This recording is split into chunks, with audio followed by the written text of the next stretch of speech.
अस्सलाम वालेकुम लिसनर्स। आइए मोहिउद्दीन नवाब के नोवेल अंधी चाल का दूसरा और आखिरी हिस्सा सुनते हैं। ज़ुबैर रिसीवर रखने के बाद थोड़ी देर तक वहीं बैठा रहा। रोज़ी के तसव्वुर में गुम रहा और तदबीर सोचता रहा कि किस तरह इसे करीब से करीब तर कर सकता है। कुछ हसीन औरतें मगरूर होती हैं, करीब आकर बात करना भी गवारा नहीं करती। ऐसी ही चंद औरतें इसकी ज़िंदगी में आई थीं जिन्होंने पहले इसे लिफ्ट नहीं दी, लेकिन जब इसने शीशे के नाजुक से जाम में इस चमकते दमकते हीरे की नुमाइश की तो कुशां कुशां चली आईं। आने वालियाँ इस खुशफहमी में मुब्तला होकर आती थीं कि वो हीरा इनके नसीब में है, और वो वादा करता था कि शादी हो जाएगी और वो दुल्हन बनाकर लाएगा तो इस हीरे की कनी को एक नेकलेस में पेश करेगा। लेकिन शादी की नौबत नहीं आती थी। वादे की आबरू लुट जाती थी, सिर्फ हीरे की आब रह जाती थी। इसने बंद तिजोरी की तरफ देखा। इसका तजुर्बा कहता था कि एक बार रोज़ी इस बेडरूम में आकर हीरे की कनी को शीशे के जाम में देख ले तो फिर वो खुद ही करीब आने का कोई रास्ता निकाल लेगी। हीरे का जिक्र सुनना और बात है, इसे करीब से देखना और बात है। इसे देखते ही औरत अपने बस में नहीं रहती, इसके लिए सर धड़ की बाजी लगा देती है। वो सोचते सोचते चौंक गया। टेलीफोन की घंटी चीख रही थी। इसने रिसीवर उठाया, हेलो कहा। दूसरी तरफ से मालूम हुआ कि लंदन की कॉल है। वो इंतज़ार करने लगा। थोड़ी देर बाद इसे अपने बेटे ज़फ़र की आवाज़ सुनाई दी। वो पूछ रहा था, हेलो पापा, क्या आप मेरी आवाज़ पहचान रहे हैं? हाँ बेटे, मैं तुम्हें पहचान रहा हूँ, तुम मेरे बेटे ज़फ़र हो। पापा, मैं नानी और नाना के साथ कल आ रहा हूँ। ये तो बड़ी खुशी की बात है। मैं बड़ी बेचैनी से तुम्हारा इंतज़ार करूँगा। नाना और नानी आपको सरप्राइज़ देना चाहते थे, बग़ैर इत्तला दिए वहाँ पहुँचना चाहते थे, लेकिन मैंने सोचा ये मुनासिब नहीं है। शायद आप मेरा आना पसंद ना करें, इसलिए आने से पहले इजाज़त ले लूँ। बेटे, कैसी बातें कर रहे हो? यहाँ जो कुछ है सब तुम्हारा है। भला अपने घर आने के लिए कोई इजाज़त भी तलब करता है? पापा, मैं आपसे एक बात पूछने आ रहा हूँ। कौन सी बात? यही कि आप मुझे कितना चाहते हैं? ज़ुबैर ने हंसते हुए कहा, यह बात तो मैं अभी फ़ोन पर बता सकता हूँ। नहीं पापा, फ़ोन पर आप जो कहेंगे वो ज़बानी होगा। मैं आपकी मोहब्बत का अमली सबूत चाहता हूँ। अच्छी बात है, चले आओ। कल तुम यहाँ पहुँचोगे तो मैं बेटे को बाप की मोहब्बत का सबूत दूँगा।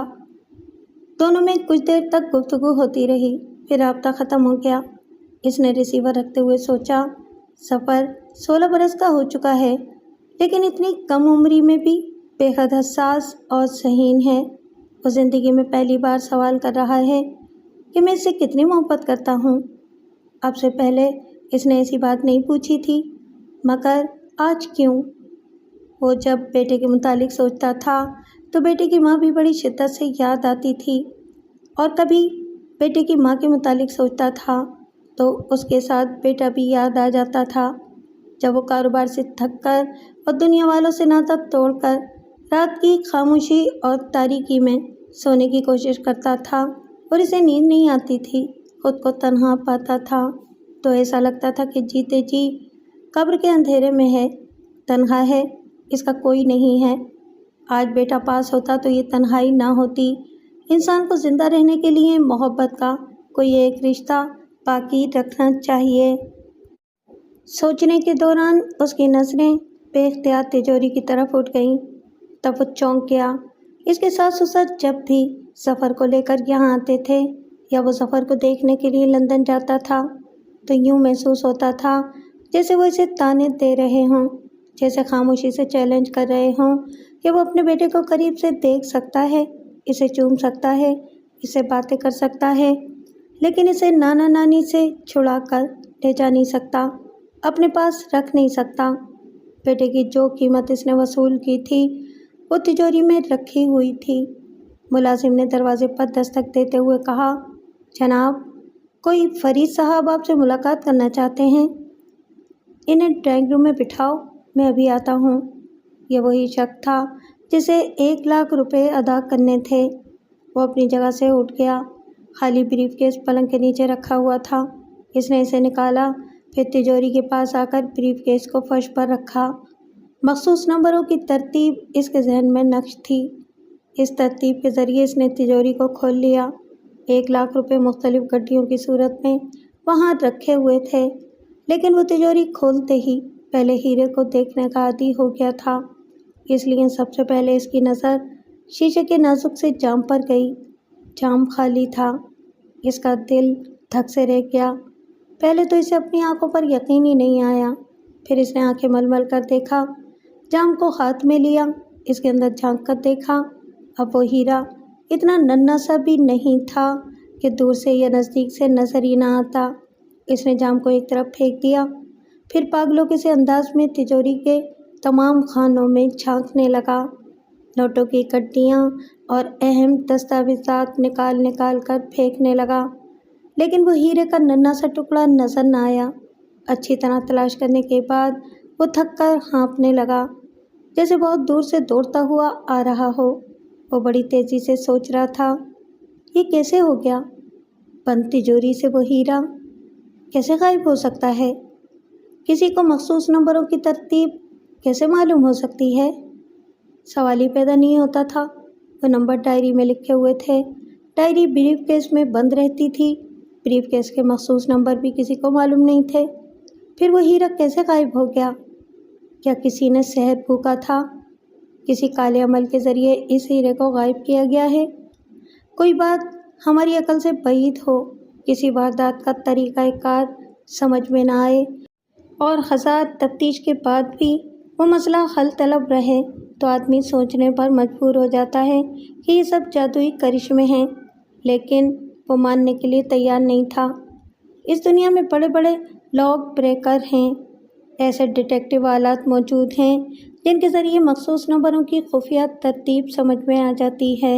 ضرور کسی نے ایسا ہی کوئی آلہ استعمال کر کے یہ تجوری کھولی ہوگی اور ہیرے کو حاصل کرنے کے بعد دوبارہ اسے انہی نمبروں کے ذریعے لاک کر دیا ہوگا، لیکن ایسا کون کر سکتا ہے؟ وہ ریوالور کو مضبوطی سے تھام کر اپنی خوابگاہ کے دروازے کی طرف دیکھنے لگا، سوچنے لگا، یہ دروازہ اس وقت بند تھا جب صبح میری آنکھ کھلی تھی۔ ہاں، میں تھوڑی دیر کے لیے ڈرائنگ روم کی طرف گیا تھا تاکہ وہاں سے ٹیلی فون اٹھا کر اپنے کمرے میں لاؤں اور روزی سے رابطہ قائم کروں۔ جب میں ٹیلی فون لانے کے لیے ڈرائنگ روم میں گیا تو باہر لان میں نکل گیا تاکہ صبح کی تازہ ہوا میں سانس لے سکوں۔ 10 منٹ کے بعد میں ڈرائنگ روم میں واپس آیا، وہاں سے ٹیلی فون کو اٹھا کر اپنے بیڈ روم میں پہنچا۔ زیادہ سے زیادہ میں 15 منٹ تک اپنے بیڈ روم سے باہر رہا۔ اس 15 منٹ میں کسی نے اس ہیرے کو چرایا ہے۔ ایک بار اس کا دھیان اندھے جواد اسری کی طرف بھی گیا، لیکن پھر اس نے سر کو جھٹک دیا۔ یہ احمقانہ خیال تھا۔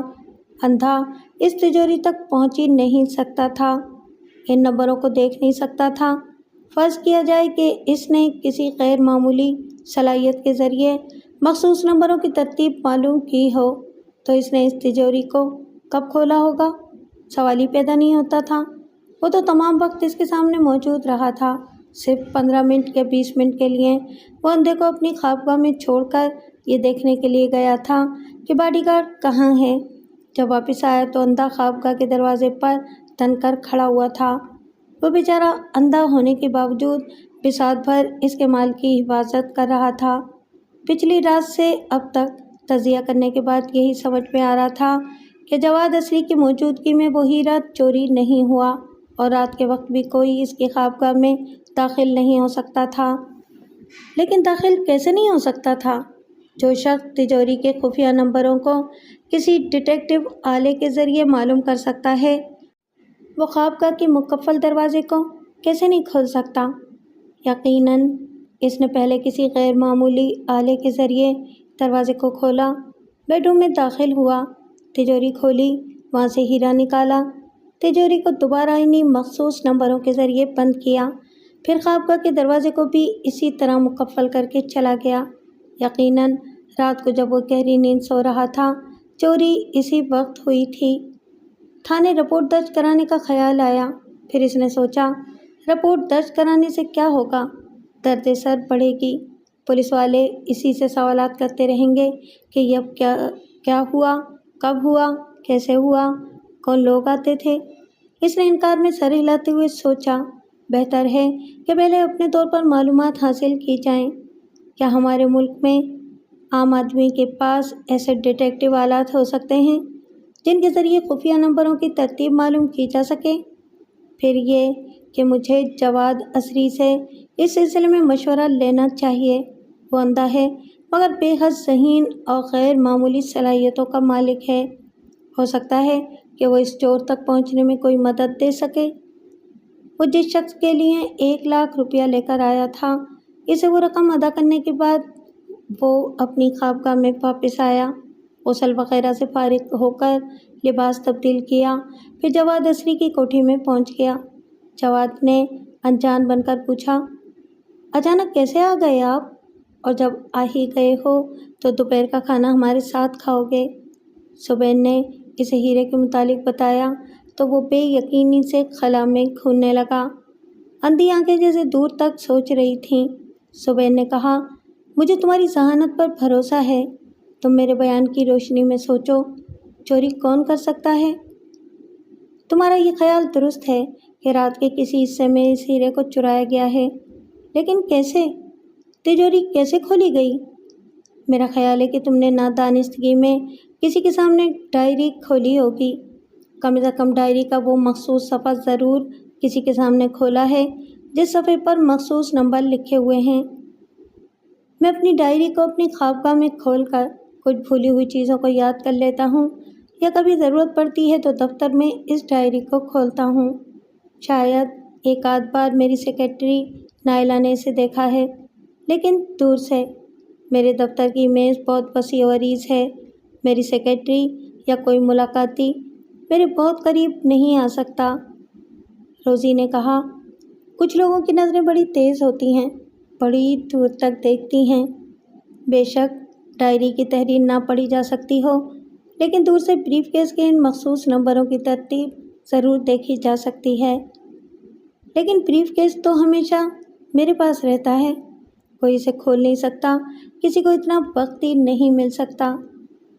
فرض کیجئے کسی نے آپ کے بریف کیس کے مخصوص نمبروں کی ترتیب حاصل کر لی ہو، پھر وہ ترغیب اور ترتیب اس چور کو بتا دی ہو جو پچھلی رات آپ کے بیڈ روم میں داخل ہوا تھا۔ پہلے اس نے آپ کے بیڈ روم کا دروازہ کھولا، پھر بریف کیس کو کھولا، اور اس کے بعد جواد عصری نے روزی کی بات کاٹتے ہوئے کہا، زبیر، ہم خواہ مخصوص نمبروں کی ترتیب تک پہنچنے کی بحث کر رہے ہیں۔ سیدھی سی بات ہے، جو چور تمہاری خوابگاہ کے بند دروازے کو کھول کر اندر آ سکتا ہے، وہ کسی مخصوص آلے کے ذریعے بریف کیس بھی کھول سکتا ہے اور تجوری بھی۔ زبیر اٹھ کر بے چینی سے ٹہلنے لگا۔ مگر وہ کون ہو سکتا ہے؟ روزی نے پوچھا، کیا تھانے میں رپورٹ درج کرائیں گے؟ جواد عصری نے کہا، میں اس کا مشورہ نہیں دوں گا۔ جس نے اتنی چالاکی سے چوری کی ہے، اس نے اپنی بچاؤ کی تدبیریں بھی کی ہوں گی۔ پولیس والے تفتیش کے دوران خواہ ہمیں پریشان کرتے رہیں گے، زبیر کا وقت بھی ضائع ہوتا رہے گا اور اچھی خاصی رقم بھی خرچ ہوتی رہے گی۔ تم بتاؤ کہ اس مجرم تک کیسے پہنچا جا سکتا ہے؟ وہ کچھ سوچ کر بولا، تم اس ہیرے کے برابر ایک نقلی ہیرا اپنی تجوری میں لا کر اسی طرح رکھو اور زیادہ محتاط نہ رہو۔ بریف کیس کو سب کے سامنے کھولا کرو، ڈائری کو بے پرواہی سے میز پر یا گھر میں چھوڑ دیا کرو۔ زبین نے کہا، جسے وہ ہیرا حاصل کرنا تھا وہ تو کر چکا، اب دوسری بار ہمارے جال میں نہیں پھنسے گا۔ جواد نے کہا، لالچ بری بلا ہے، جتنی بھی دولت حاصل ہو انسان سوچتا ہے کہ اور حاصل ہو۔ ایک ہیرے کے بعد جب دوسرے ہیرے کی اطلاع اس چور کو ملے گی تو یقیناً وہ اسے بھی حاصل کرنا چاہے گا۔ اگر انسان کو لالچ نہ ستاتا تو آج دنیا میں ایک کے بعد دوسرا جرم کبھی نہ ہوتا۔ درست کہتے ہو، آدمی غصہ نہ کرے تو قتل و خون ریزی نہ ہو، لالچ نہ کرے تو کبھی چوری نہ ہو۔ ویسے میں نقلی ہیرا تجوری میں لا کر نہیں رکھ سکتا، مجھے بینک کے لاکر سے اسی سائز کا اصلی ہیرا لا کر رکھنا ہوگا۔ रोजी एकदम से खुश होकर इसे देखने लगी। दूसरे हीरे का जिक्र आया तो इसे याद आया कि अभी इसी साइज के 3 हीरे बैंक के लॉकर में रखे हुए हैं। हीरे के 4 हिस्सों में से एक हिस्सा वो हासिल कर चुकी थी, अगर दूसरा भी हासिल हो जाए तो? और इस सवाल के साथ ही लालच शुरू हो जाता है। जवाद ने पूछा, एक हीरे को तुम गंवा चुके हो, दूसरा हीरा तिजोरी में लाकर रखने की नादानी क्यों करना चाहते हो? कल मेरा बेटा जफ़र लंदन से आ रहा है, इसके साथ मेरे सास ससुर भी होंगे। जब कभी मैं इनके सामने तिजोरी खोलूँगा तो वो नकली हीरे को पहचान लेंगे, फिर मजाक उड़ाने के अंदाज में कहेंगे कि हीरे की हिफाजत कर नहीं सकता हूँ या अपने पास रखते हुए डरता हूँ, तो मुझे बेटे के बदले हीरा खरीदने की ज़रूरत ही क्या थी? वो कुर्सी पर बैठ गया, सर झुकाकर बोला, आज शिद्दत से एहसास हो रहा है कि हीरे मोती चुराए जा सकते हैं, लेकिन औलाद की मोहब्बत कोई नहीं चुरा सकता। हत्ता कि इसके नाना नानी इसे मेरे पास से ले गए थे, लेकिन मेरा बेटा आज भी मेरे दिल की तिजोरी में धड़क रहा है। वो सर थाम कर सोचने लगा। रोज़ी ने कहा, यकीनन औलाद की मोहब्बत ऐसी ही होती है, कभी कभी दिल में कचोके लगाती है। जब मेरे वालिद ज़िंदा थे तो वो भी मेरे लिए ऐसी ही मोहब्बत का इजहार करते थे। जवाद ने कहा, लेकिन बात हीरे की हो रही थी।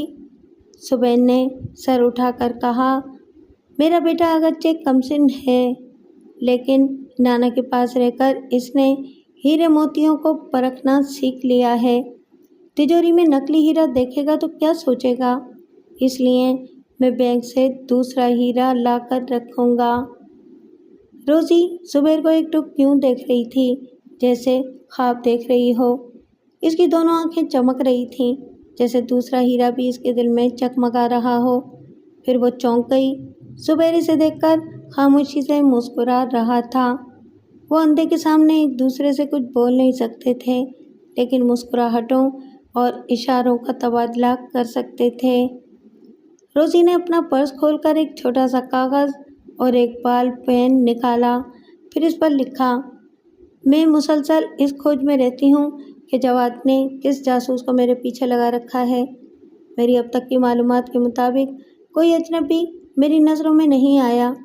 मैंने छुप छुप कर भी देखा है, रातों को जागती रही हूँ, कभी खिड़की से बाहर, कभी लॉन में निकलकर देखती रही हूँ।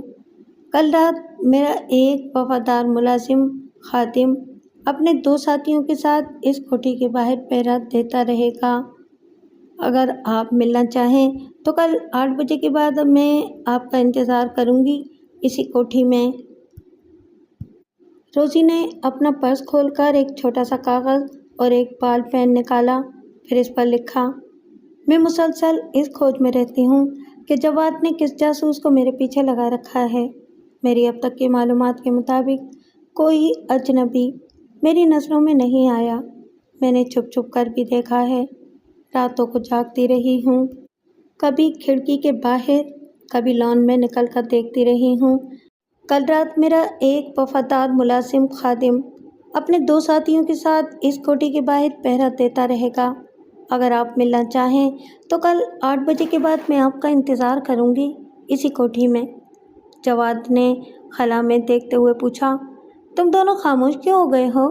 रोज़ी, क्या तुम चली गई हो? नहीं, मैं बैठी हुई हूँ, इंतज़ार कर रही हूँ कि तुम जुबैर साहब को कोई मशवरा दोगे। जुबैर ने मुस्कुराकर रोज़ी को देखते हुए कहा, और जवाद, मैं इस दूसरे हीरे के मुतालिक अपने फैसले पर नज़रसानी कर रहा हूँ। रोज़ी का मुख्तसर सा दावतनामा उसके हाथ में था। इसने इसे प्यार से देखा, इस पर्ची को अपने सीने से लगाया, फिर इसे चूम लिया। वो 4 बरस के बाद बेटे को देख रहा था। अगर इसके साथ इसके नाना और नानी ना होते तो शायद इसे पहचान न सकता। 16 बरस की उम्र में उसने अच्छा कद निकाला था, बाप के बराबर हो गया था। अगरचे दुबला पतला था, मगर आँखों से जहानत टपकती थी। 4 बरस पहले जब मुलाकात हुई थी तो बेटे ने सिर्फ मुसाफा किया था, इस बार वो गले से लग गया। इसका मतलब यही था कि अब वो रिश्ते को बड़ी गहराई से समझने लगा है, और ये समझ भी आ गई है कि दुनिया में अगर कोई सबसे अहम रिश्ता है तो वो बाप और बेटे का है। इसी रिश्ते से आइंदा नस्लें फलती फूलती हैं। एयरपोर्ट की इमारत से बाहर निकलकर वो कार में बैठे। नाना नानी पिछली सीट पर और वो अगली सीट पर अपने बाप के साथ आकर बैठ गया। रास्ते में इसके नाना ने कहा, सफ़र हमें बहुत परेशान करता है, लंदन में रहना नहीं चाहता, दिन रात यही जिद करता रहता है कि तुम्हारे पास आकर रहेगा। क्यों बेटे, तुम नाना को परेशान करते हो? नानी ने कहा, मुझे भी परेशान करता है। कहता है कि मैं पाकिस्तानी हूँ, बरतानवी नहीं हूँ, इसलिए पाकिस्तान में रहूँगा।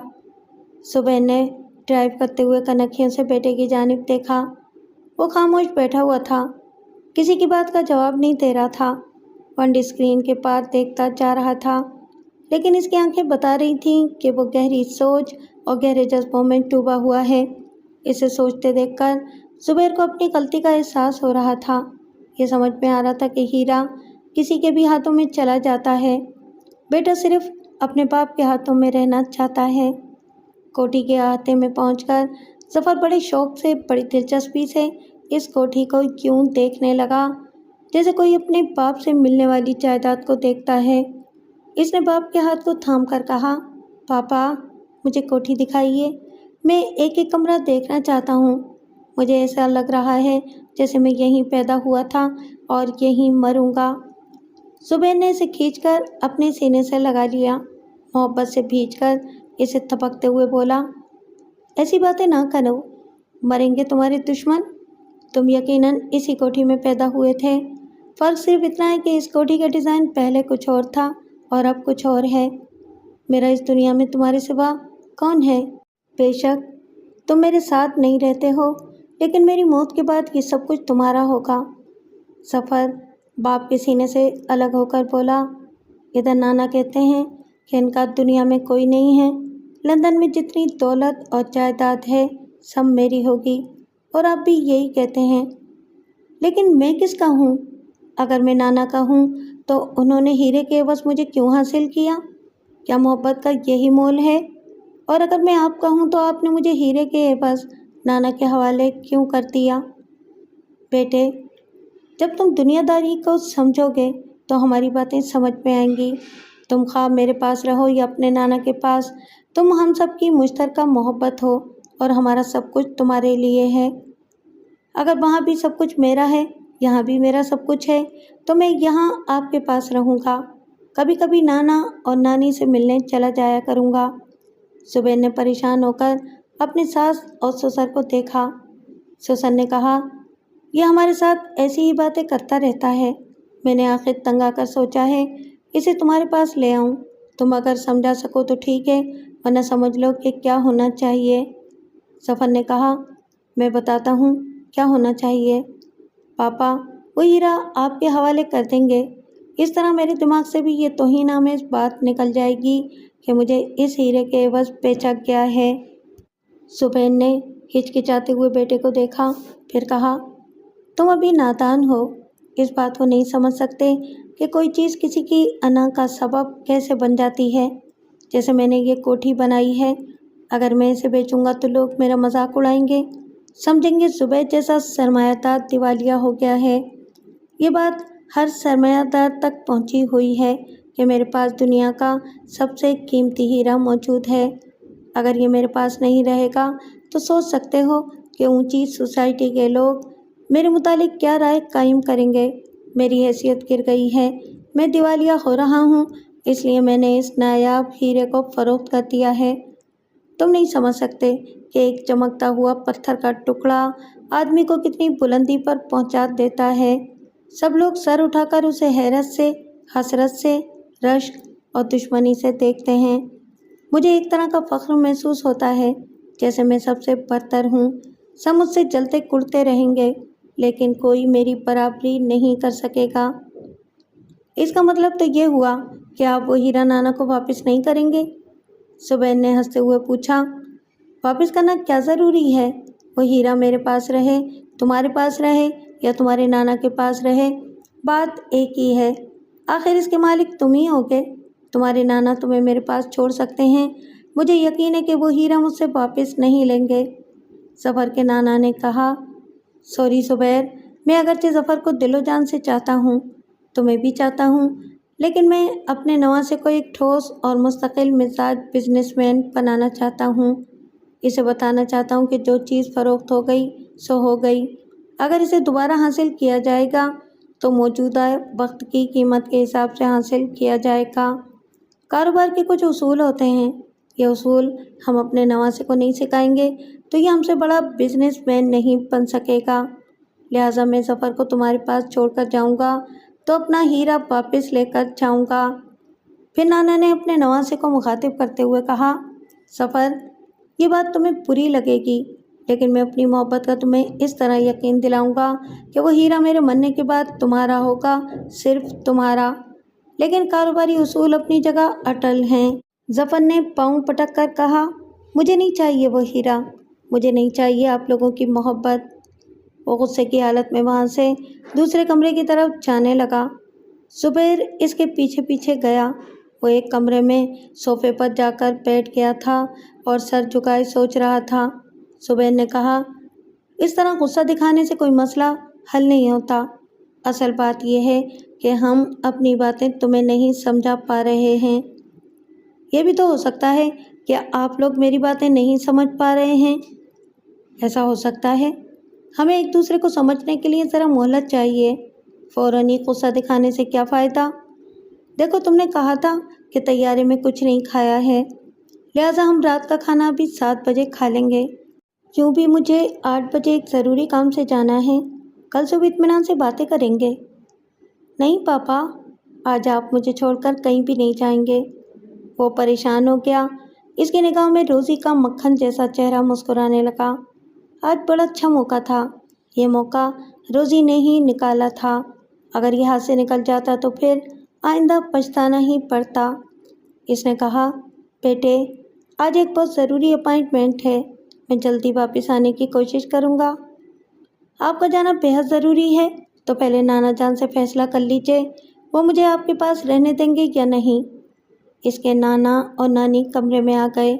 ज़ुबैर ने इन्हें देखकर कहा, असल बात यह है कि जो हीरा आपने मुझे दिया था, इसके मैंने 4 बराबर टुकड़े करा दिए हैं। ज़फ़र के नाना ने कहा, हीरे को तराशना बच्चों का काम नहीं है, इसे बड़ी महारत से काटना पड़ता है। मैं देखूंगा कि इसकी आग रही है या नहीं। मैंने बहुत सोच समझकर ऐसा किया है। हीरा अपनी जगह वही कदर कीमत रखता है, बल्कि इसकी कीमत और बढ़ गई होगी। आइए, मैं आपको इस हीरे का एक टुकड़ा दिखाऊंगा। वो सब ज़फ़र को साथ लेकर ख्वाबगाह में आए। इसने अपने सास ससुर को ज़रा दूर पलंग पर बैठने के लिए कहा, फिर तिजोरी के पास आया ताकि कोई मखसूस नंबरों की नई तरतीब न देख सके, लेकिन बेटा उसके साथ था। उसने कहा, मैं तुमसे कोई बात नहीं छुपाऊंगा, हत्ता कि ये नंबर भी तुम देखोगे। ये देखो, इनकी तरतीब याद रखो। तुम इसे खोलकर जो चाहे निकाल सकते हो। इस तिजोरी की एक एक चीज़ तुम्हारी है, हीरा भी तुम्हारा है। इसने मखसूस नंबरों की तरतीब से तिजोरी को खोला। शीशे के नाजुक से जाम में हीरा जगमगा रहा था। इसने इसे निकाला, फिर अपने ससुर के पास आकर इन्हें दिखाया। उन्होंने इसे अपनी हथेली पर रखा, चश्मा लगाकर अच्छी तरह इसका मुआयना किया। तायद में सर हिलाकर कहा, बड़ी महारत से तराशा गया है, इसकी कीमत में कोई फ़र्क नहीं आएगा। ज़ुबैर ने इस हीरे को अपने हाथ में लिया, फिर इसे तिजोरी में लाकर इसी शीशे के जाम में रख दिया। इसके बाद अपने बेटे से कहा, तुम इसे बंद करो। ज़फ़र इसे बंद करने लगा। ज़ुबैर ने इसके कान के करीब सरगोशी में कहा, बेटे, रिश्ते और मोहब्बतें अपनी जगह हैं। अपने नाना को ये नंबर ना बताना, बताओगे तो ये तुम्हारी ही चीज़ें हैं, तुम अपना अच्छा बुरा समझ सकते हो। ज़फ़र ने कोई जवाब नहीं दिया। इसकी आंखों में गहरी संजीदगी और सोच की गहरी छाप थी। इसने तिजोरी को बंद करने के बाद फिर इन्हीं मखसूस नंबरों की तरतीब से इसे खोला। तिजोरी के पट खुलते ही हीरा फिर जगमगाता हुआ नजर आया।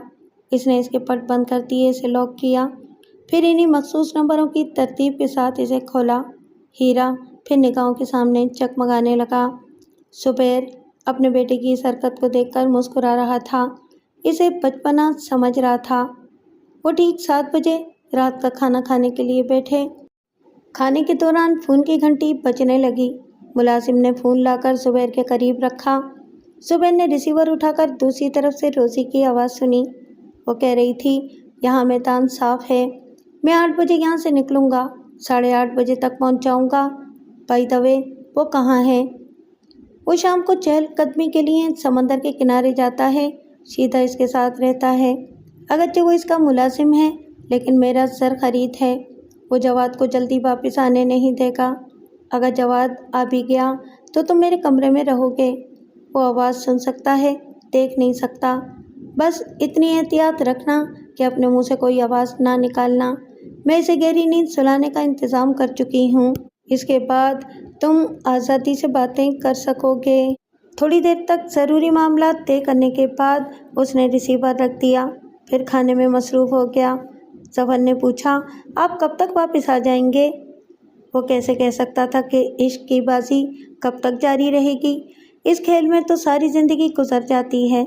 इसने अपने बेटे को तसल्ली देने के लिए कहा, यही कोई 2-4 घंटे के अंदर आ जाऊंगा, बल्कि जल्दी आने की कोशिश करूंगा। ज़फ़र थोड़ी देर तक तो चुपचाप खाता रहा, फिर इसने कहा, आप कहाँ जा रहे हैं? मैं ये नहीं पूछूंगा, यह आपका ज़ाती मामला है, लेकिन आपको देर हो जाए या कोई ख़ास इत्तला आपको देनी हो तो मैं किस फ़ोन नंबर पर आपसे रब्ता कायम कर सकता हूँ? ज़ुबैर थोड़ी देर लुक़मा चबाता रहा और फैसला करता रहा कि इसे जवाद असरी की कोठी का नंबर देना चाहिए या नहीं। ज़फ़र के नाना ने कहा, ये लड़का हमें बहुत परेशान करता है, अगर ये हमारे काबू से बाहर हो गया तो हम तुम्हें इत्तला देंगे, प्लीज़ अपना कोई फ़ोन नंबर बता दो। ज़ुबैर ने बता दिया। खाने के बाद वो बेटे से थोड़ी देर तक मोहब्बत भरी बातें करता रहा, इसे तसल्लियाँ देता रहा कि जल्द ही आ जाएगा। फिर वहाँ से रुखसत होकर जवाद असरी की कोठी से ज़रा दूर पहुँच गया। गाड़ी वहाँ रोक दी। इसका दिल घबरा रहा था। वो जवाद से एक राज़दार दोस्त बनकर रहने की कसम खा चुका था और अब इसी के घर में इसके एतमाद को ठेस पहुँचाने जा रहा था। जब आदमी गुनाह करने पर आता है तो ये सब कुछ नहीं सोचता, सिर्फ इस बात से डरता है कि पकड़ा जाएगा तो क्या होगा। कुछ तो होना ही था, इसलिए इसने कार को एक करीबी कोठी के सामने खड़ा कर दिया। इसे लॉक करने के बाद पैदल चलता हुआ कोठी के अहाते में दाखिल हुआ। चौकीदार ने इसे देखते ही सलाम किया। इसने पूछा, जवाद साहब हैं?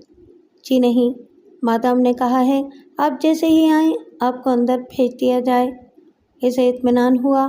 वो तेज़ी से चलता हुआ कोठी के अंदर आया। वाकई मैदान साफ था। रोज़ी ने मुस्कुराकर उसका इस्तकबाल किया। इसने ज़रा घबराते हुए पूछा, जवाद कब तक वापस आएगा? इसने हंसते हुए कहा, आप परेशान ना हों, मेरी ख्वाबगाह में चलें, वहाँ इत्मीनान से गुफ्तगू होगी। वो इसके साथ इसकी ख्वाबगाह की तरफ जाने लगा। इसी वक्त गाड़ी की आवाज़ सुनाई दी। दोनों चौंक गए। फिर रोज़ी ने जल्दी से कहा, आप फ़ौरन इस कमरे में चले जाएं, मैं अभी आती हूँ। वो तेज़ी से चलते हुए कोठी के बाहर आई। शीता खाली गाड़ी लेकर आया था। इसने पूछा, जवाद कहाँ है? मादाम वो नाज़माबाद के एक मकान के सामने गाड़ी से उतर गए थे। उन्होंने कहा, जब इन्हें वापस आना होगा तो फ़ोन के ज़रिए इत्तला देंगे, फिर मैं गाड़ी लेकर इसी मकान के सामने पहुंच जाऊंगा। आखिर किसका मकान है ये तो मैं नहीं जानता, लेकिन गाड़ी की आवाज़ सुनकर एक जवान औरत बाहर आई थी। फिर एक छोटा सा लड़का आया और आते ही इनसे लिपट गया। वो परेशान होकर सोचने लगी। फिर इसने कहा, तुम यहीं बरामदे में रहो, ख्याल रखो कहीं वो वापस ना आ जाएं। जैसे ही वो नज़र आए मुझे इत्तला कर देना। वो अंदर आई। ज़ुबैर इसकी ख्वाबगाह में था। रोज़ी को देखते ही इसने पूछा, क्या वो आ गया? रोज़ी ने दरवाजे को बंद करते हुए कहा, सिर्फ गाड़ी आई है। जवाद किसी ऐसे मकान में गया है जहाँ एक औरत और एक छोटा सा लड़का है। मेरी समझ में नहीं आता कि वो कौन है, वो वहाँ क्यों गया है। वो जहाँ भी गया है हमें इतना इत्मीनान होना चाहिए कि देर तक नहीं आएगा। यही तो मुसीबत है। वो कमबख्त देख नहीं सकता, लेकिन मेरे लिए मुसीबत बना रहता है। ये दहशत दिल में तारी रहती है कि इसने अपना कोई जासूस मेरे पीछे लगा रखा है। अब जासूस नहीं है, लेकिन ये दहशत क्या कम है कि वो अचानक वापस आ सकता है। वैसे आप परेशान न हो, میں آپ کو یہاں چھپا سکتی ہوں۔ زبیر نے اطمینان کی سانس لے کر کہا، آپ نہیں، تم کہو۔ محبت میں آپ والا تکلف اچھا نہیں لگتا۔ وہ جواباً مسکرا کر بولی، آپ نے یہ کیسے سمجھ لیا کہ میں آپ سے محبت کرنے لگی ہوں؟ عورت زبان سے نہیں بولتی ہے، اپنی اداؤں سے سمجھا دیتی ہے، اور مرد اپنی محبت کا یقین نہیں دلاتے۔ تم میری محبت کا کیسے یقین کرنا چاہتی ہو؟ اس طرح کہ مجھے ہمیشہ کے لیے اپنا لو۔ میں اندھے کے ساتھ زندگی نہیں گزارنا چاہتی۔ سچ پوچھو تو پہلی بار تمہیں دیکھتے ہی دل ہار گیا تھا۔ میں خود تمہیں اپنا بنانا چاہتا ہوں، لیکن اس سے پہلے ضروری ہے کہ ہم دونوں ایک دوسرے کو اچھی طرح سمجھ لیں، ایک دوسرے کے ساتھ اتنا وقت گزار لیں کہ ہمارے درمیان پھر کوئی فاصلہ نہ رہے۔ یہ کہہ کر وہ آگے بڑھا۔ روزی نے پیچھے ہٹ کر کہا، نہیں، مرد بڑے ہرجائی ہوتے ہیں۔ فاصلہ مٹ جانے کے بعد عورت کے لیے ناقابل عبور فاصلہ بڑھا دیتے ہیں۔ میں ایسا نہیں ہوں۔ ایک بار تمہارا ہاتھ پکڑوں گا تو پھر کبھی نہیں چھوڑوں گا۔ تم نہیں جانتی میرے دل میں کتنے ارمان ہیں۔ میں اپنی بیوی کو بہت حسین ترین بنا کر رکھتا تھا۔ اس کی خاطر میں نے قیمتی ہیرے کو فروخت نہیں کیا۔ اس نے کہا تھا کہ وہ ان ہیروں کا ایک نیکلیس بنانا چاہتی ہے۔ میں نے اسے 4 حصوں میں تقسیم کیا، لیکن افسوس یہ حسرت دل ہی میں رہ گئی۔ وہ بیچاری مر گئی۔ پھر میں نے سوچا کوئی ایسی حسین عورت میری زندگی میں آئے گی جو میرے معیار پر پوری اترے اور میرا دل جیت لے، تو میں ایک نیکلیس میں وہ ہیرے جڑ کر اسے پہنا دوں گا۔ روزی خوش ہو کر سن رہی تھی، اس کی باتوں پر یقین کر رہی تھی۔ بات ختم ہوتے ہی اس نے بے یقینی سے پوچھا، میں کیسے بھروسہ کر لوں؟ ایک دوسرے کا ساتھ دینے کے لیے پہلے بھروسہ کرنا پڑتا ہے۔ بغیر بھروسے کے کوئی ایک قدم بھی ساتھ نہیں چل سکتا۔ چند لمحے گزرے ہوں گے کہ دروازے پر دستک سنائی دی۔ وہ دونوں چونک گئے۔ روزی نے پوچھا، کون ہے؟ باہر سے جواب نہیں ملا۔ اس نے زبیر کے کان کے قریب سرگوشی میں کہا، فوراً اپنے جوتے اتار لو تاکہ تمہارے چلنے سے آواز پیدا نہ ہو۔ اس کے بعد کمرے کے ایک گوشے میں کھڑے ہو جاؤ۔ جواد ہوگا تو تمہیں دیکھ نہیں سکے گا۔ یہ کہہ کر اس نے دروازے کی طرف دیکھا۔ اسی وقت پھر دستک سنائی دی۔ زبیر فوراً ہی جوتے اتار رہا تھا۔ روزی نے آگے بڑھ کر پوچھا، کون ہے؟ جواب میں پھر دستک سنائی دی۔ اس نے پلٹ کر زبیر کی طرف دیکھا۔ وہ کمرے میں ذرا دور چلا گیا تھا، بستر کے سرانے جا کر کھڑا ہو گیا تھا۔ اس نے مطمئن ہو کر دروازے کو کھولتے ہوئے غصے کا اظہار کیا، کون ہے؟ جواب کیوں نہیں دیتا؟ یہ کہتے ہی اس نے دروازے کو کھول دیا۔ بیچ دروازے پر جواد عصری چھڑی ٹیکے کھڑا ہوا تھا۔ اسے دیکھتے ہی روزی کی سانس اوپر کی اوپر رہ گئی۔ تم تو نازم آباد میں کسی مکان کے سامنے۔ جواد نے اس کی بات کاٹ کر کہا، ہاں میں ادھر گیا تھا، پھر تمہاری یاد ستائی ادھر چلا آیا۔ کیا مجھے اندر آنے کے لیے نہیں کہو گی؟ ہاں آؤ یہاں بیٹھو۔ وہ دروازے سے اندر داخل ہوا، پھر چھڑی کو اٹھا کر فضا میں ٹٹولتے ہوئے کہا، تم نے دروازے کا پٹ پوری طرح کھول دیا ہے، اسے بند کر دو۔ ابھی بند کرتی ہوں۔ وہ بند نہیں کرنا چاہتی تھی۔ موقع دیکھ کر زبیر کو وہاں سے نکال دینا چاہتی تھی، لیکن وہ ابھی تک دروازے کے سامنے یوں کھڑا ہوا تھا کہ قریب سے گزرنے والے کی آہٹ سنائی دے سکتی تھی۔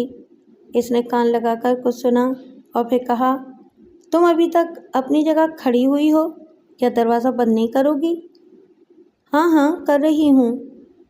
وہ آگے بڑھ کر دروازہ بند کرنے لگی۔ جواد ادھر گھوم گیا جدھر زبیر کھڑا ہوا تھا۔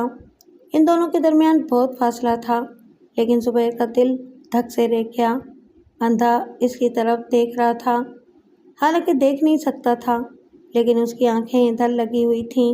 سفید دیدے، سفید پتلیاں اوپر کو چڑھی ہوئی تھیں، عجیب بے نور آنکھیں تھیں، اسے دہشت زدہ کر رہی تھیں۔ وہ دبے قدموں چلتے ہوئے ایک طرف جانے لگا۔ روزی سانس روکے اسے دیکھ رہی تھی، اشارے سے منع کر رہی تھی کہ وہ حرکت نہ کرے۔ پھر وہ بولی، جواد، میں نے تمہارے کہنے سے دروازہ بند کر دیا ہے، لیکن گھٹن سی محسوس ہو رہی ہے، سخت گرمی ہے، पंखा चल रहा है, फिर भी। जवाद ने मुस्कुरा कर कहा, तुम परेशान हो रही हो तो कोई बात नहीं, दरवाज़ा खोल दो, लेकिन वो कुर्सी कहाँ है? रोज़ी ने उसका हाथ पकड़कर कहा, आओ मैं तुम्हें कुर्सी की तरफ ले चलती हूँ। इसने हाथ छुड़ाकर कहा, कुर्सी यहाँ ले आओ। इसने परेशान होकर इसे देखा, मगर हुक्म की तामील लाज़मी थी। ऐसा न करती तो वो शुबे में मुब्तला हो सकता था। वो कुर्सी उठाकर ले आई। इसने कहा कि जाओ, दरवाज़ा खोल दो।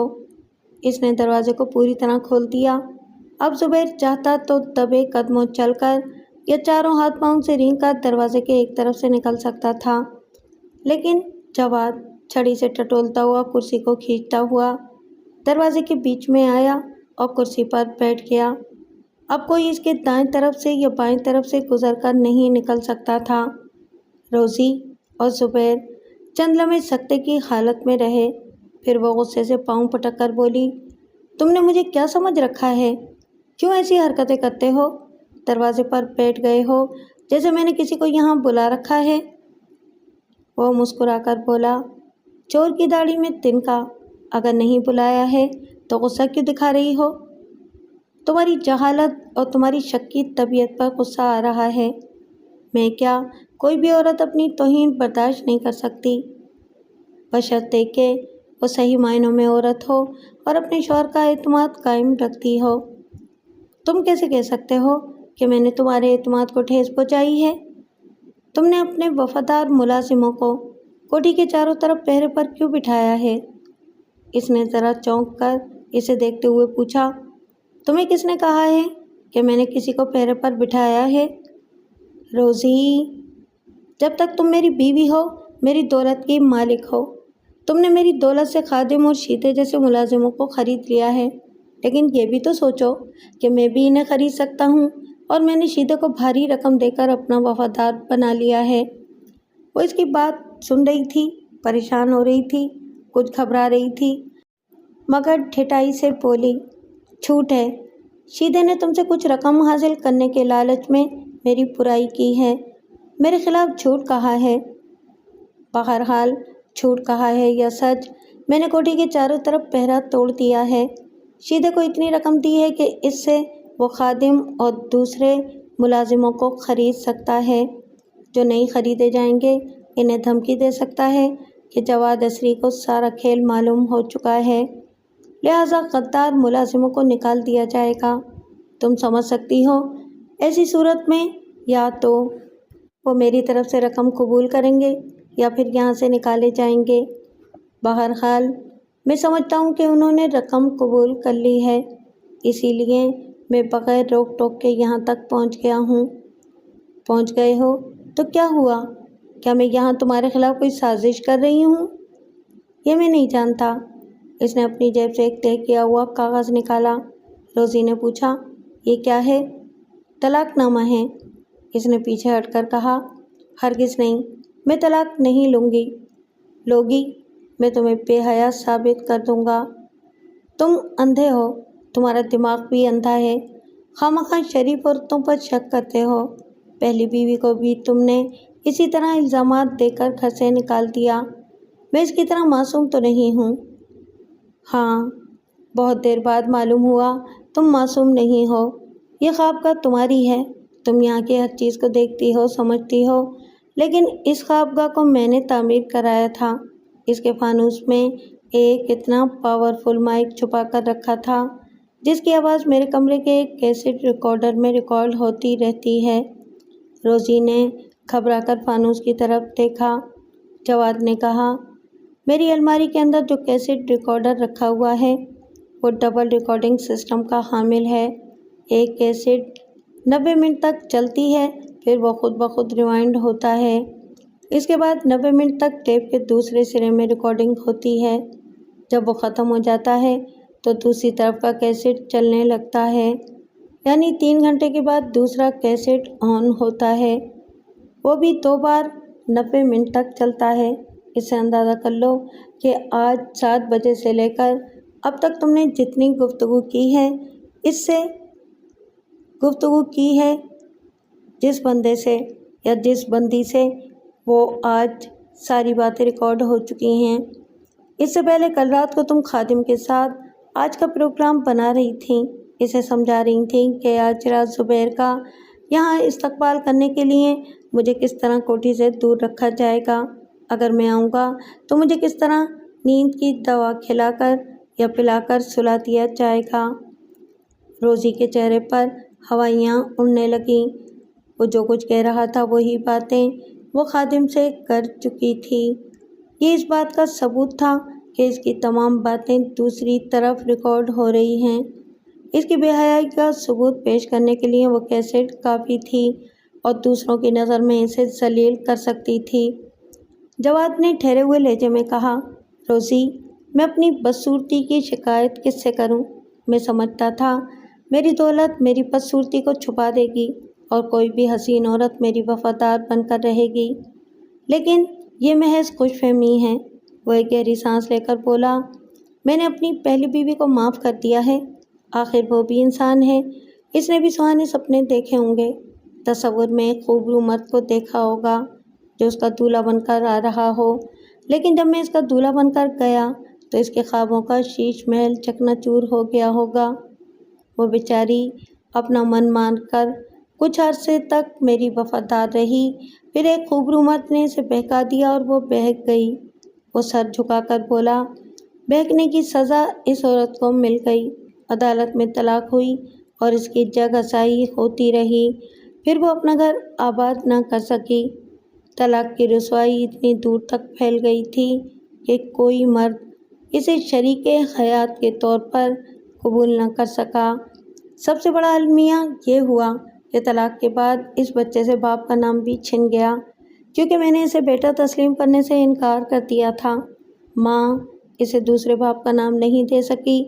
اس عورت کو ایک رات کا ساتھی مل سکتا تھا، لیکن اس کے بیٹے کو باپ کا نام دینے والا ہمیشہ کا جیون ساتھی نہیں مل سکتا تھا، اور نہ ہی آج تک مل سکا ہے۔ جواد باتوں کے دوران کبھی کبھی سر گھما کر ادھر ادھر دیکھتا تھا، جیسے کان لگا کر کوئی آہٹ سنتا جا رہا ہو۔ ایک بار اس نے ادھر دیکھا جہاں زبیر کھڑا ہوا تھا۔ زبیر ان بے نور آنکھوں کو سہمے ہوئے انداز میں دیکھنے لگا۔ جواد نے کہا، دنیا میں اولاد سے زیادہ کسی کو عزیز نہیں رکھنا چاہیے، کیونکہ اولاد سے نسلیں آگے بڑھتی ہیں، دنیا پھلتی پھولتی ہے، آدمی ایک کے بعد ایک زندہ رہتا ہے۔ میں نے اپنی اولاد کو صرف یہ کہہ کر ٹھکرا دیا کہ میری بیوی بے وفا تھی، بے حیا تھی، لیکن اس بچے کا کیا قصور تھا؟ میں کیسے یقین سے کہہ سکتا تھا کہ وہ میرا بچہ نہیں ہے؟ وہ میرا بچہ ہے۔ دنیا کا کوئی بھی شخص دعویٰ نہیں کر سکتا کہ جسے وہ اپنی اولاد کہہ رہا ہے وہ اس کی اولاد ہے۔ اس سلسلے میں ہر مرد کو اپنی عورت پر بھروسہ کرنا پڑتا ہے۔ پھر میں کیوں نہ بھروسہ کروں؟ وہ ذرا توقف کے بعد بولا، ایک روز میری پہلی بیوی میرے پاس روتے گڑ گڑاتے ہوئے آئی، میرے قدموں میں لوٹنے لگی، کہنے لگی، مجھے اور سزا دیجیے، مجھے جان سے مار دیجیے، دنیا کے سامنے ذلیل کیجیے، لیکن خدا کے لیے اپنی اولاد کو تسلیم کر لیجیے۔ میں اسے اسکول میں پڑھانا چاہتی ہوں، وہاں اس کے باپ کا نام پوچھا جاتا ہے۔ وہ زندگی میں جہاں جہاں جائے گا، جس مقام پر بھی پہنچے گا، وہاں اسے باپ کے نام کی ضرورت ہوگی۔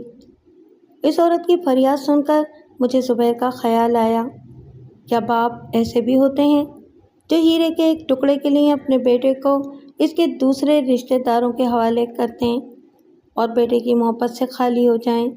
اس لمحے مجھے اچانک اپنے بیٹے کی محبت کا شدید احساس ہوا۔ اگر وہ میرا بیٹا ہے اور اس عورت کا بیان درست ہے تو اس کا مطلب یہی ہوا کہ میں اپنے بیٹے سے ناانصافی کر رہا ہوں اور اپنی بیوی کی بے حیائی کی سزا اپنے بیٹے کو دے رہا ہوں، اسے جگہ جگہ ٹھوکریں کھانے کے لیے چھوڑ رہا ہوں۔ روزی نے پوچھا، کیا تم تھوڑی دیر پہلے اسی عورت اور بچے کے پاس گئے تھے؟ میں اکثر وہاں جاتا ہوں، لیکن آج نہیں گیا۔ آج شیدے نے میرے کہنے کے مطابق تمہارے پاس آ کر جھوٹا بیان دیا تھا۔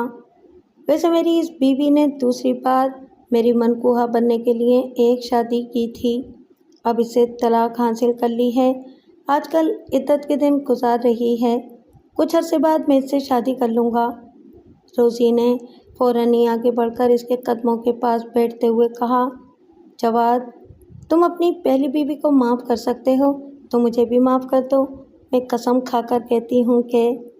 اس نے بات کاٹ کر کہا، بکواس مت کرو، میں تمہاری قسم پر اعتبار نہیں کر سکتا، تم لالچی عورت ہو، میں تمہاری محبت حاصل کرنے کے لیے، تمہارا دل جیتنے کے لیے تمہاری طرح طرح کی آرزوئیں پوری کرتا رہا، لیکن تم میری نہ ہو سکیں، آج میرے اعتماد کو دھوکہ دے رہی تھیں۔ تمہارے برعکس میری پہلی بیوی نے جذباتی غلطی کی، لیکن وہ لالچی نہیں ہے، وہ ایک غریب عورت تھی اور اس نے کبھی دولت کا لالچ نہ پہلے کیا نہ اب کرتی ہے۔ بہرحال وہ میرے بیٹے کی ماں ہے، اس لیے میں دوبارہ اسے قبول کر رہا ہوں۔ اب مجھ سے جو بھی پوچھے گا میں اسے یہی کہوں گا کہ اپنی اولاد کی بھلائی کے لیے عورت کے سامنے جھکنا بھی پڑے تو مرد کو اپنے اندر لچک پیدا کرنی چاہیے، اس سے مردانگی کو ٹھیس نہیں پہنچتی، بلکہ اولاد جوان ہونے کے بعد باپ کے دانشمندانہ فیصلے کی قدر کرتی ہے۔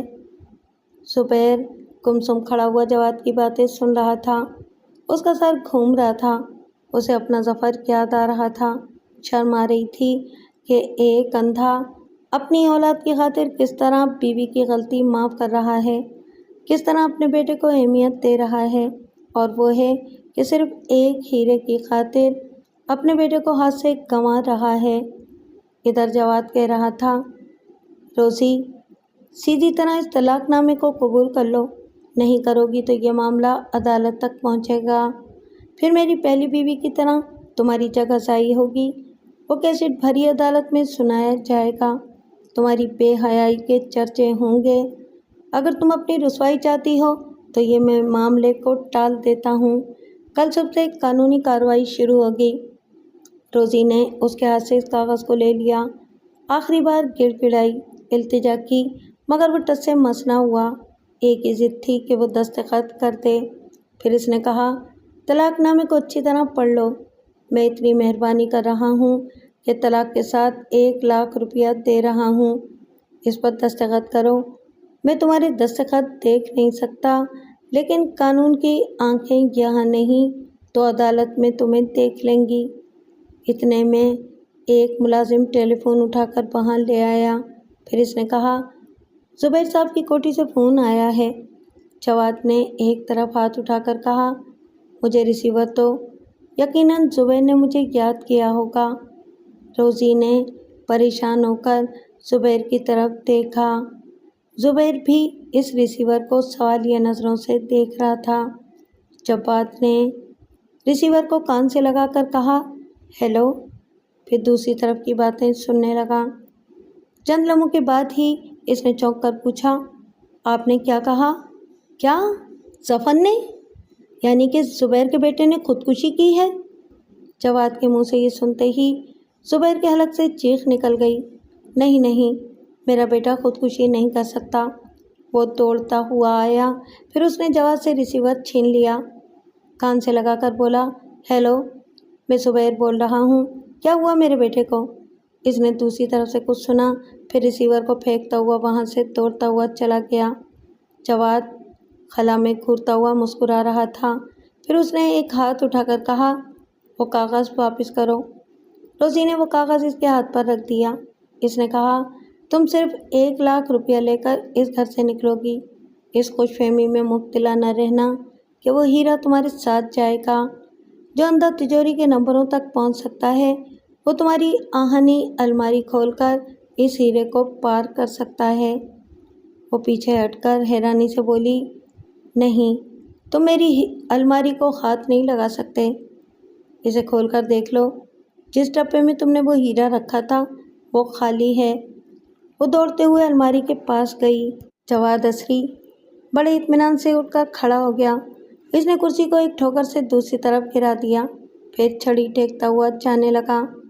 زبیر تیزی سے کار ڈرائیو کرتا ہوا اپنی کوٹھی کی طرف جا رہا تھا، ونڈ اسکرین کے پار سڑک نظر آ رہی تھی، لیکن اس سے زیادہ بیٹے کی صورت دکھائی دے رہی تھی، اس کی آنکھوں کی گہرائی چہرے کی سنجیدگی اس بات کی غماز تھی کہ وہ لڑکا بہت ہی حساس ہے اور باپ کی کمی کو شدت سے محسوس کرتا ہے، بلکہ کرتا تھا۔ شاید اب وہ اس دنیا میں نہیں رہا۔ فون پر جو اطلاع ملی تھی اس سے یہی ظاہر ہوتا تھا کہ اس نے خودکشی کی ہے۔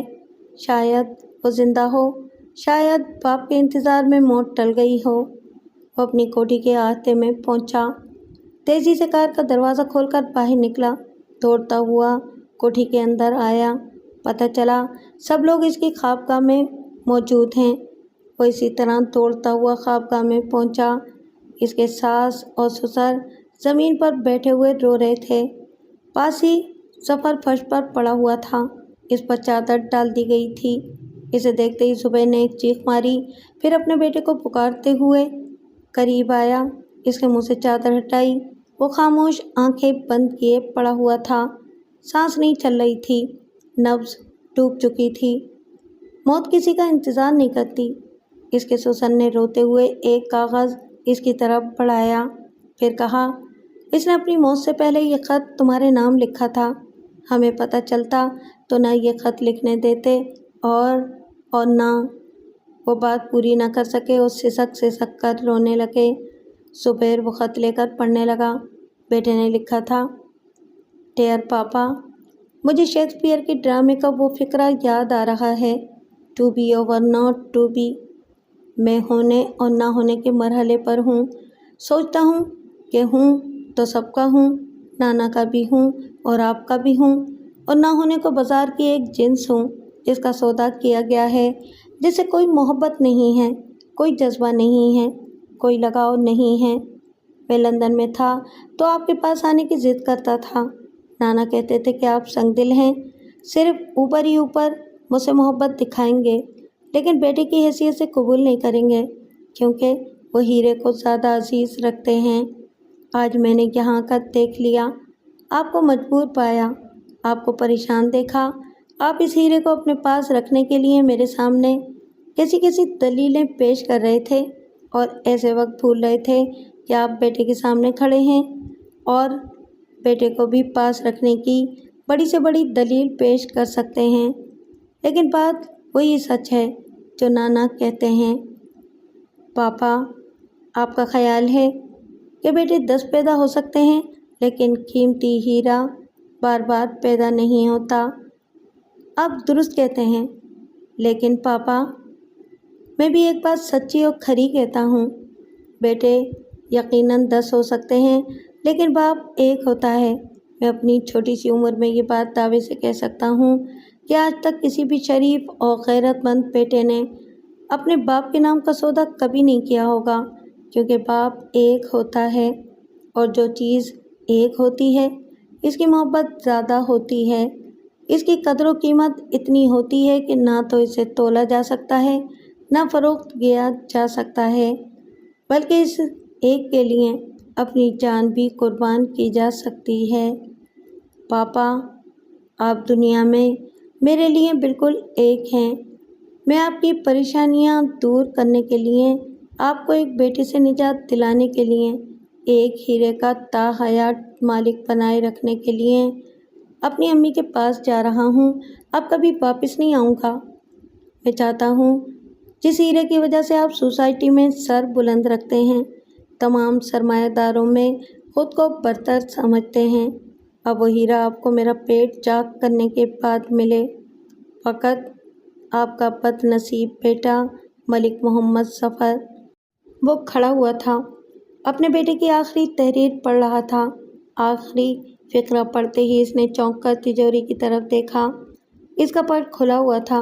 تجوری کے ایک خانے میں شیشے کا نازک سا جام نظر آ رہا تھا۔ اب وہ ہیرا بیٹے کے جسم کی تجوری میں پہنچ گیا تھا، جسے چاک کرنے کے بعد ہی نکالا جا سکتا تھا۔ دماغ میں بیٹے کی باتیں گونجنے لگیں۔ بے شک بیٹے 10 پیدا ہو سکتے ہیں، لیکن باپ تو ایک ہوتا ہے۔ قیمتی ہیرے کی طرح باپ بار بار نہ تو پیدا ہو سکتے ہیں اور نہ بنائے جا سکتے ہیں۔ اس نے دونوں ہاتھوں سے اپنے سر کو تھام لیا، پھر دوسرے ہی لمحے چکرا کر بیٹے کی لاش کے اوپر گر پڑا۔ डॉक्टर महमूद अकबर ने फहरिस्त पर एक नज़र डालकर चपरासी से कहा, मिस्टर मलिक मोहम्मद जुबैर को अंदर भेज दो। चपरासी बाहर चला गया। थोड़ी देर बाद दरवाजे पर जुबैर नजर आया। इसने सलाम करते हुए आगे बढ़कर डॉक्टर से मुसाफा किया। डॉक्टर ने कहा, तशरीफ़ रखिए। वो कुर्सी पर बैठते हुए बोला, मैंने 1 हफ्ता पहले आपसे मुलाकात का वक्त मुकर्रर किया था। मैं इसी वक्त के मुताबिक आपसे मुलाकात कर रहा हूँ। बताइए, आपकी आंखों में क्या तकलीफ़ है? मेरी आंखों में कोई तकलीफ़ नहीं है। मैं मरीज़ नहीं हूँ। एक दूसरे मामले में आपसे गुफ्तगू करने आया हूँ।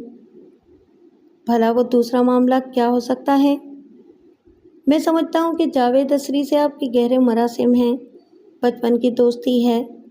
डॉक्टर ने तायद में सर हिलाकर कहा, बेशक आपकी मालूमात दुरुस्त हैं। फिर ये कि मैं जवाद के मुतालिक मालूम करना चाहता हूँ, इसकी आँखों की बीनाई कब और कैसे गई? आप ये क्यों मालूम करना चाहते हैं? डॉक्टर, इस शख्स ने मुझे हैरत में डाल दिया है। पहली मुलाकात में मुझे यकीन नहीं आ रहा था कि वो अंधा है। इसने अपनी गैर मामूली सलाहियतों का मुजाहरा किया था। फिर मुझे यकीन हो गया कि वाकई वो अंधा है। अब इसकी मुतालिका बीवी रोजीना उर्फ रोज़ी ने मुझसे कहा है कि मेरी तिजोरी से जावेद असरी ने हीरा चुराया है। डॉक्टर ने हंसते हुए कहा, और आपने इस औरत पर भरोसा कर लिया? ये नहीं सोचा कि इसे तलाक दी गई है? वो इंतकामन जवाद पर तरह तरह के इल्ज़ामात लगा सकती है। लेकिन क्या आपकी अकल ये कहती है कि उसने आपकी तिजोरी खोली होगी और हीरा चुराया होगा? लेकिन कब, कैसे, किन हालात में? क्या आप तिजोरी खुली रखते हैं? आपकी बातों से ज़ाहिर होता है कि जवाद असरी वाकई अंधा है। बेशक अंधा है, लेकिन डॉक्टर, इसकी गैर मामूली सलाहियतों को देखकर शुबा होता है। यही देखिए कि मैंने तंबाकू अपने पाइप में इस्तेमाल किया। इसने बता दिया कि वो फलां ब्रांड का तंबाकू है। क्या सूंघने की हिस्स इतनी तेज़ होती है कि दूर से तंबाकू का तज्जिया कर सके? फिर वो ये समझ लेता है कि कौन रिवॉल्विंग चेयर पर बैठा हुआ है, कौन खड़ा है और कौन टहल रहा है। वो हल्की हल्की आहटें भी सुन लेता है। कमाल तो यह है कि डायलिंग की आवाज़ सुनकर बता देता है कि टेलीफोन का कौन कौन सा नंबर घुमाया जा रहा है। ये तमाम सलाहियतें गैर मामूली नहीं हैं। अंधों के दूसरे हवास कुदरती तौर पर ज़्यादा काम करने लगते हैं। अंधे किसी काम की ज़्यादा मशक करने लगें, किसी तरफ ज़्यादा तवज्जो देने लगें तो इसके मुतालिक अच्छी खासी मालूमात हासिल कर लेते हैं। मैं आँखों का स्पेशलिस्ट हूँ। मेरे पास फ़ॉरेन की डिग्रियाँ हैं, साल 8 साल का तजुर्बा है। मैंने इसके अंधेपन का सर्टिफिकेट पेश किया है, तो वो जाली नहीं हो सकता।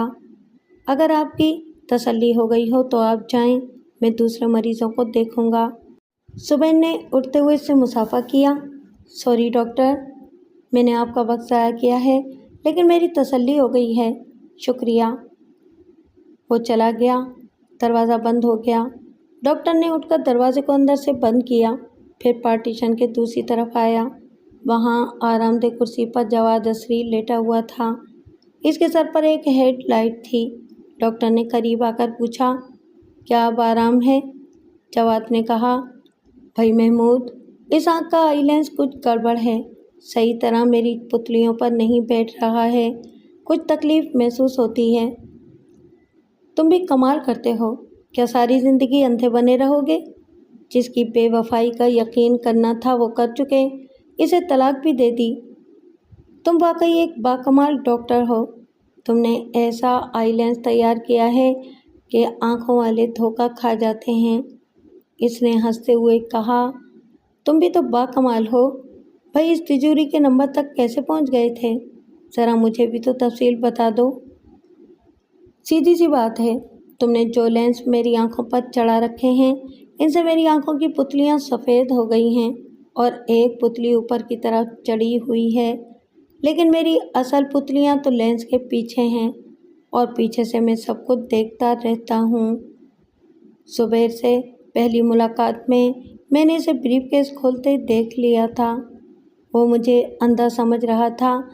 وہ یہ سوچ بھی نہیں سکتا تھا کہ میں اس کے مخصوص نمبروں کو پڑھتا جا رہا ہوں۔